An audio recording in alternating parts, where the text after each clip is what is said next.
ಮೇಕೆ ಮೇಯಿಸುತ್ತಿದ್ದ ರೈತನ ಮೇಲೆ ಕರಡಿ ದಾಳಿ ಮಾಡಿದ ಪರಿಣಾಮ ರೈತ ಗಾಯಗೊಂಡಿರುವ ಘಟನೆ ಮಾಸ್ತಿ ಹೋಬಳಿಯ ಕೊತ್ತೂರು ಬಳಿ ಭಾನುವಾರ ಸಂಜೆ ನಡೆದಿದೆ.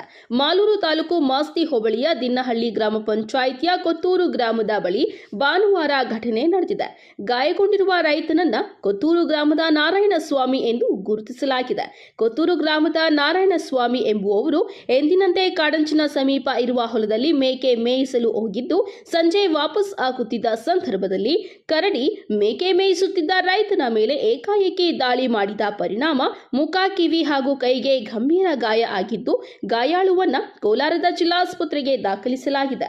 ಕರಡಿ ದಾಳಿಯಿಂದ ಗ್ರಾಮಸ್ಥರಲ್ಲಿ ಆತಂಕ ಮೂಡಿದ್ದು, ಅರಣ್ಯ ಇಲಾಖೆಯವರು ಕರಡಿ ಹಿಡಿಯುವಂತೆ ಗ್ರಾಮಸ್ಥರು ಆಗ್ರಹಿಸಿದ್ದಾರೆ. ನನ್ನ ಹೆಸರು ಸುಬ್ರಹ್ಮಣ್ಯ, ಕೊತ್ತೂರು.